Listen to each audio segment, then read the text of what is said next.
Hey folks, how's everybody doing? Thank you for coming to join us after lunch. My name is Nick Esposito. I'm up here with Riley, and our talk is not a technical one, but we have included a little bit of code for credibility's sake. We've written a lot of really cool stuff to support workflows and temporal at Cache, but in spite of that, we actually think it's the other things that we did that made the most difference. So our talk today, great tech is not enough. Building trust to get the most out of temporal. So agenda's here. We'll keep cruising past. This is our team. I wrote one of our main frameworks for how people interact with temporal at the company. And Riley leads our team and is actually just going to give a little bit of intro about the rest of us as well. Yeah, thanks, Nick. Yeah, I'm Riley Pruitt. I'm the engineering manager at Cache App. I had the privilege of building our workflows team 2 years ago. And we have two other people on our workflows team who aren't here today, Helen and Dan. They've been just a huge part of our team. They've each built critical systems, and just wanted to shout them out. They've been so awesome. And so me and Nick, we're super stoked to be here. Again, thanks for coming to our talk. We thought probably 2 people would be here. So why should you listen to us? Why do you care about our experience? So I guess our claim to fame is that we took temporal from, I guess you could say, 0 to 100 at Cache App and beyond. And so we started with one use case, and we've built built temporal up at Cache to be over 60 use cases and just billions of actions a month. If you look at the graph here, you see some huge growth. And the way we got that growth was kind of interesting. It was not what we initially thought we needed to do to get growth on temporal. And so I would love to give you some context of where we started at Cache App with temporal. Temporal entered into our consciousness through a SEV, right? We had a problem, we had a system that wasn't scaling, and temporal came to the rescue. And that use case was monthly statements, cash card. Every month you need to get a statement of your spending. We have a lot of users. There's a scaling problem there. Temporal came, saved the day, was amazing, and we thought, if you build it, they will come. They will come, Got you. right? And so, because of that movie and all that. So we thought, well, we have this awesome thing. We know temporal is awesome. We have one use case. We're about to have 1 million use cases in a month. That did not happen. So temporal is here, and nobody is using it. This was our context at the beginning of our journey with temporal. It's here. We signed the paper. We're using Temporal Cloud. We got the win. Had the success. But that's it. We were wondering, where is everybody? Why isn't anybody coming to the cool thing that we brought to the party? We got some feedback from our users here. Temporal is hard. Temporal is non-trivial to implement. There is a learning curve. We have to admit that. It's expensive. It is you're paying a premium, especially if you're using the cloud version. There is a premium on top of everything. Hey, we can do it without temporal. Have you heard that one? That's true. That's a fair criticism. I'm sure if you work at a big company, there's probably 10 alternatives to temporal. And the last one, what does temporal do that other, insert your tech here, doesn't? And so, it's a market. There's a lot of things that you can do to solve your problems. And so we had to come at this with a different way. Our initial preconceived notion was that if we build it, they will come. They didn't come. What are we going to do now? And so we developed a team. We started a team, and we developed principles and sayings that helped the way that we work with our customers. And for the, just for our dictionary here, when we say customers, we're a platform team. Our customers are developers within the organization, product developers. So we developed principles and sayings that helped us reach our customers. I'll hand it over to Nick. Thank you. So the first one, Riley had this one ready right as the team kind of got off the ground, and he was insistent about this, that we should be inviting them to dinner. And we're not really inviting anyone for dinner, but we might as well have been, because we took this kind of dramatic approach, cross that center line and kind of make the work that they're doing your own work. Show them that you care, like invest in everything you do. So looking up here, you'll see a screenshot, a bunch of screenshots rather from Slack of like us actively seeking out work that people are doing. That top one up there was just some people having a conversation in like our Eng Discuss channel and us trying to grab them and be like, I think you probably actually want to use this tech that we have available. One of the other big things is if you've run other platform teams before, if you've been on them before, you tend to be reactive. It's often like a Jira ticket motivated, SLA focused, time to close, good God, approach to running the team. And that doesn't really work if there's nothing to do, right? So one of the big changes that we also did was shifting to being a proactive team instead. That being said, we do have tickets, we do have an on-call rotation, but we don't index on those things. And it's kind of a challenge, honestly, along the way to explain like how our team works and why that works out for us when everyone around us, all of our peers, don't operate that way. So we tell everyone that we're a pairing and a partnering team by our charter. And my favorite thing on this slide is that last little bit down there. I joke, that Slack message could have been a meeting. So we usually go the other direction with that. You're tired of taking up that time. But for us, we found that showing people that we care was the biggest difference. We tried to, give me 30 minutes. When does it work for you? Kind of shifting the approach there. And the other part I think I didn't cover earlier is that we really invested in everything our customers were doing. Before anybody ever showed up to talk to us, we had like an intake process where we'd learn about their use case, and we read every design doc, and we met every single, figured out who everybody was on the team. We figured out the cost of the use case ahead of time based on how we thought it was probably going to run. We came prepared to those meetings to tell them how it was going to fit together. And one of the things we did is we did surveys and polling. I know everybody hates them, but we wanted to quantify what we were doing and explain why we weren't closing a bunch of story points rather. And we found 90% of the people involved needed our help. And there's, of course, like those hero customers, people who love this stuff who are going to figure it out on their own.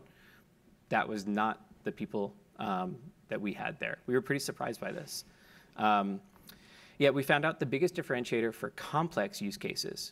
Anybody can get a cron job on Temporal, but to actually go and rip apart some legacy system and recreate it in a better way, that took the differentiator for getting that to prod was our involvement with that team every single time. And underneath that 90% figure, the actual responses from customers were that we needed either days or weeks of time with our team to get their thing built and shipped. Yeah, so I'll pass back to Riley for the next one. Yeah. Thanks, Nick. Okay, so we talked about invite them to dinner, kind of a weird thing, right? The main point of invite them to dinner was to make the first move, to lead with an open hand. And so then we started thinking about customers more, and we realized that we were thinking about our customers as a monolith. We were thinking that every software engineer knows everything at all times, and if you put the best thing in the market, they will find it instantly. And what we realized that software engineers are human.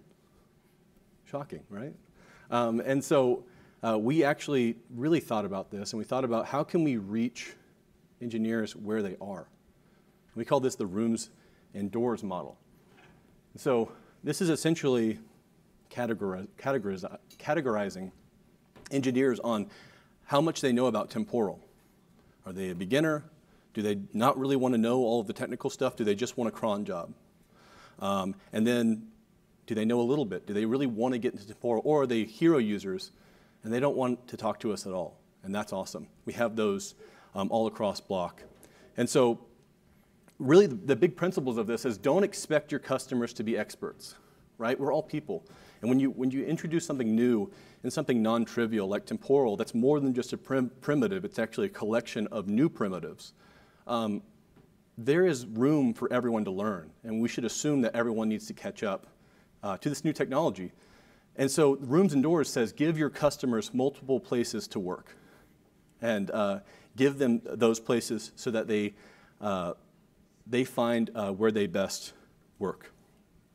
And so I'll hand it over to Nick to kind of go into the more of the like tangible details of what our rooms and doors were as a cache workflows team. Thanks. So we started with Simple Task. This is a big part from Riley's vision of how to get us past that first customer. Simple Task is a really tiny framework. You'll see a little bit of example code in a second, and there's not that much to it.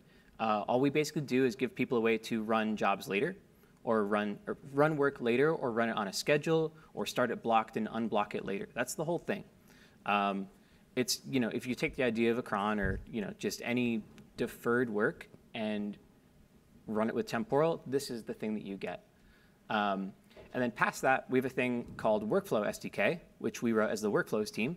And that focuses heavily on the initialization and bootstrapping and interacting with workflows, but not touching the workflow code itself. Like that's still like the raw Temporal SDK.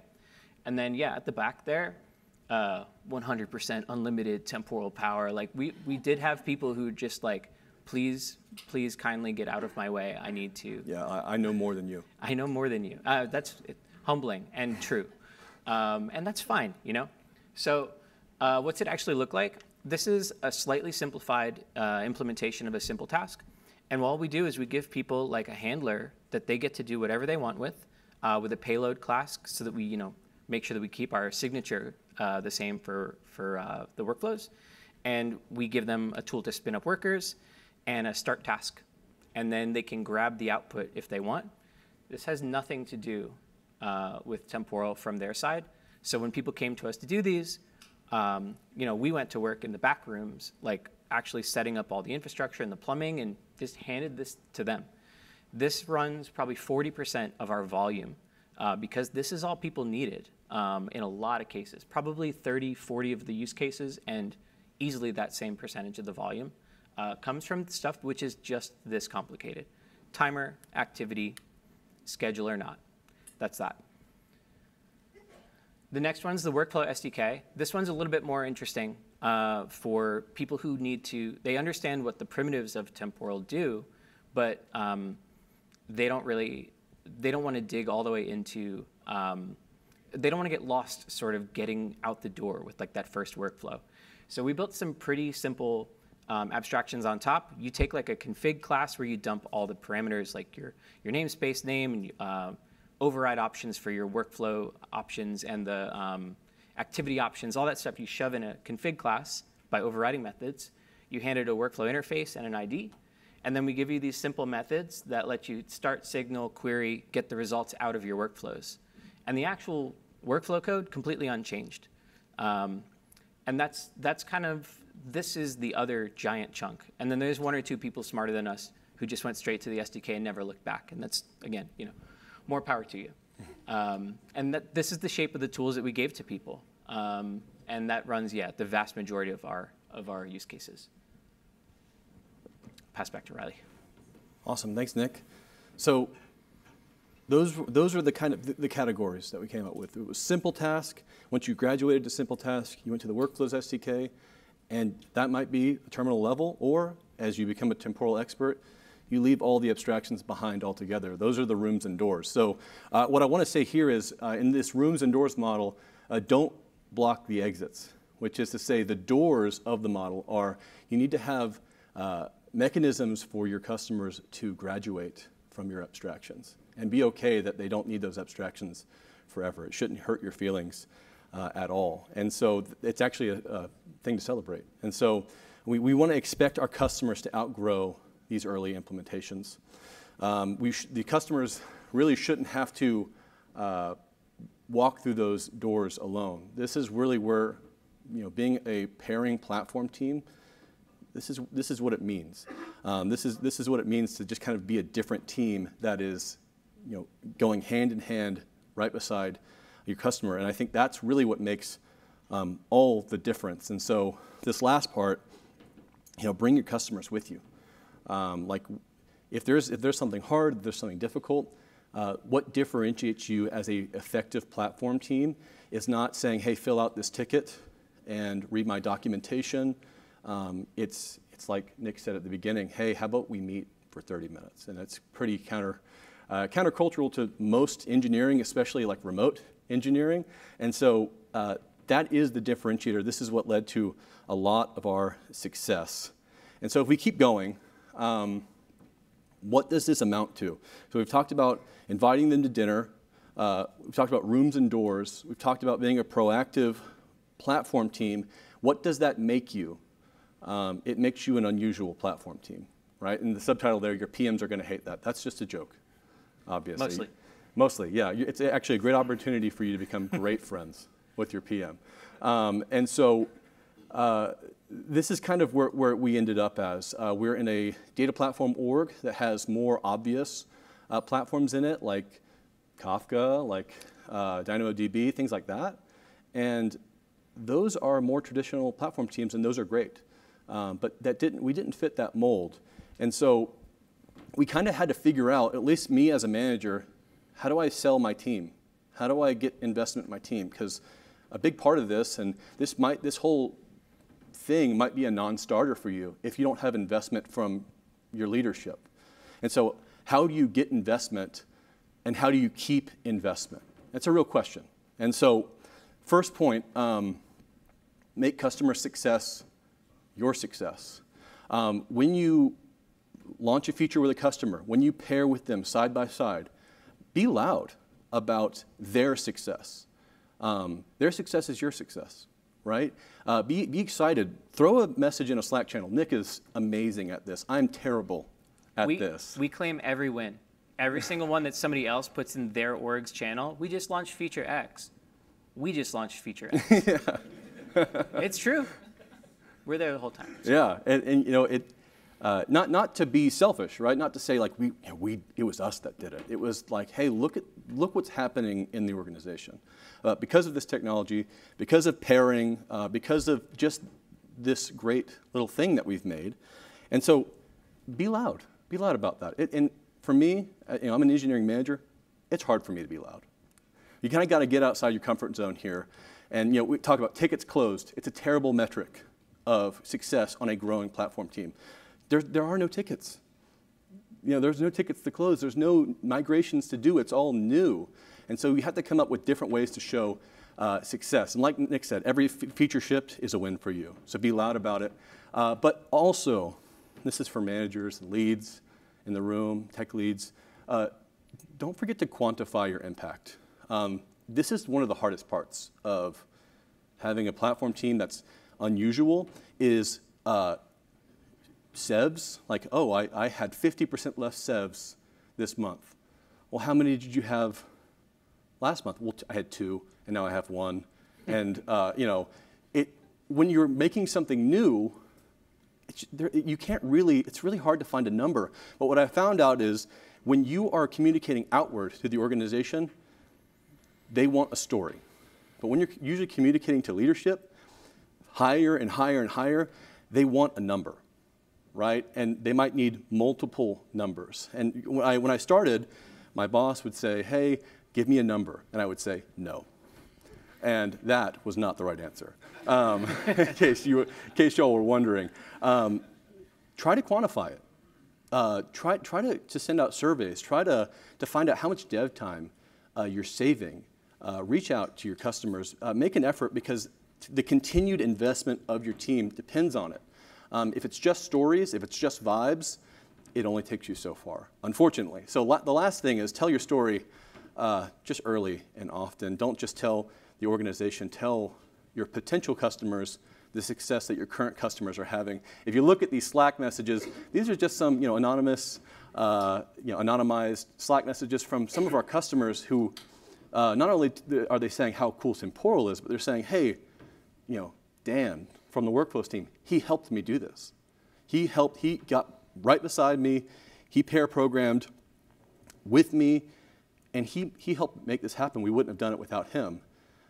This is the differentiator here with our policy. So Nick will go over kind of the wrap up later, but invite them to dinner, rooms and doors, all of this, what it's serializing at or surmounting as is it's meeting customers where they are and treating them like people, and not being afraid to waste your time, getting to know their use case, getting to know their design. So I'll pass it to Nick to wrap us up. Yeah. So the numbers are there, and the numbers are what lets us continue to pay the bill as that line goes up and to the right that we showed you earlier. 45% of customers, weeks or months of engineering time saved. That's not 2 responses. This is across our set of customers. These are real. Hearing that you saved weeks, months of time is crazy, and not just one person. It's almost half. Some not super specific facts. Happy to talk more later if you want. Every transaction in Cash App touches Temporal at this point. Some in a trivial way, some in a this is the Rails sort of a way.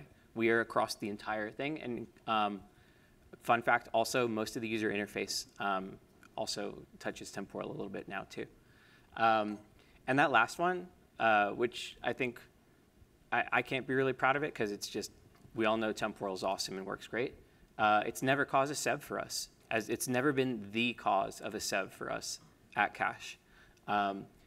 And the counterpart to that is it has actively prevented named like multiple SEVs where people came to us afterwards and they're like, I narrowly escaped a serious SEV 1, SEV 0 incident because Temporal was in the path. That keynote, it's coming right back for this, and we've seen this for real happen. And these are not things with a glancing Temporal integration. This is stuff where Temporal is the guts of the feature. Besides that, a community of experts has emerged. People are helping each other now. We're still involved, and we make a point to get deep into those really messy use cases that really will benefit from the pairing and the partnering. But yeah, there's people who help each other. They read each other's code. They meet without us now and sell Temporal to each other, which is wild. They see a pattern somewhere else and they jump in and solve it. We've got this organic like grassroots community growth, and people self-serve with the resources that we built. The ones that we thought would take us to mass adoption sat there for a while, and now people are kind of self-serving. And I think that's probably a conservative last one. Block's on track to double our Temporal usage over the next year. I think we actually did that in the last 2 months with a couple key use cases, but up and to the right. Up and to the right. That's true. So we'll come back through. Invite them to dinner. Seek out your customers. Don't wait for them to come to you. Create the rooms and doors for your customers. Meet them where they are and give them the tools they need to succeed however they see fit. And then that last one, be flexible in how you operate. Be prepared to be the team that your organization needs, quarter by quarter, whatever that might be.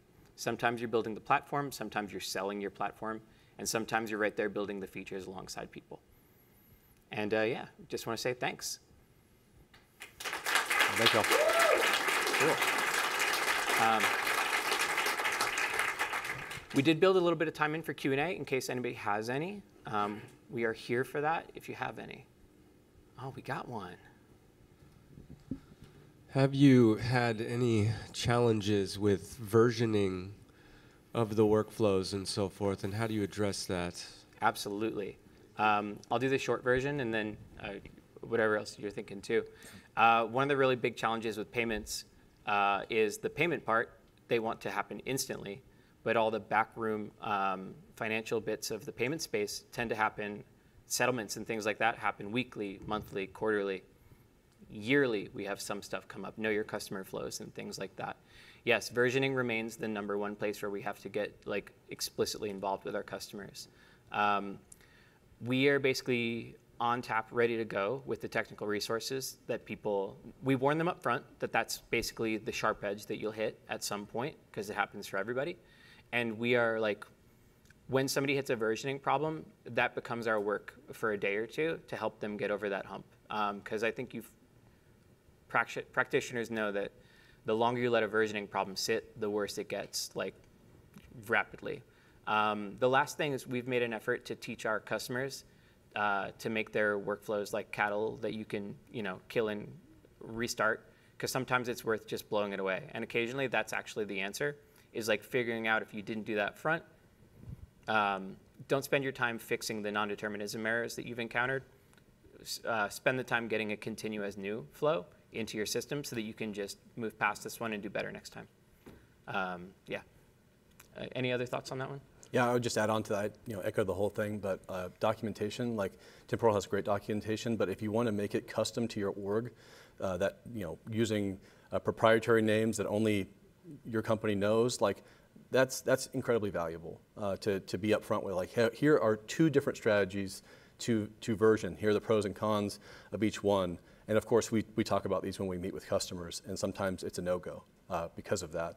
But it's just being honest and then having great literature to give them, that served us pretty well.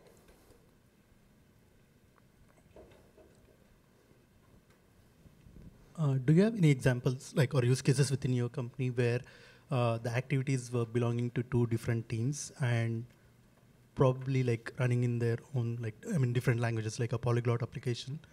If so, how did you abstract the gluing part, like the interfaces? The closest we have is payback. Yeah.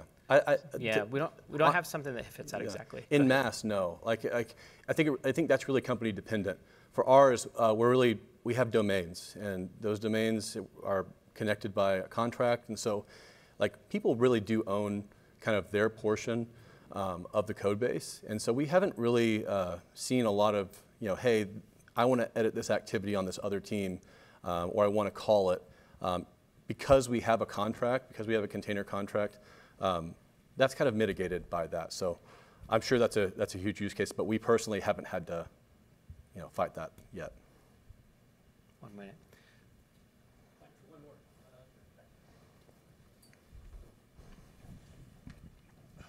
Hey, how do you choose to distribute your tools and projects amongst different teams? And is there a delineator or guidelines when you choose to opt for a pattern, a documented pattern, versus going for an abstracted tool that just comes out of the box and ready for someone to use? Yeah, absolutely. Go for it. Yeah, I think that kind of speaks to one of the slides of it's trial and error based on what your company is like. The development culture is probably different from company to company. We went with hey, here are patterns at first with no abstractions. And we said, here are some exemplars, here's some patterns, go to town. And that's when we found out that no one was using it. And so it was only once we abstracted it and cachified it and made it ergonomic, more homey, that people started to use it. And now it's not really about that anymore. It's actually more about the patterns. Now people are looking at other people's real code in prod and saying, oh, I see that pattern. I already have it, I'm going to use it, and thus kind of the abstractions, they eventually expire sometimes. Yeah. The only other thing I'd add to that is people are really bad at knowing what they need with new technology. So instead of listening to people tell you what they want to do, what they need it to do, ask them what their goal is, and then you can help steer them towards the tool that they actually need to solve that problem. So way more of the easy ones than the hard ones. Yeah, okay, I think that's it. Thank you all. Thank you.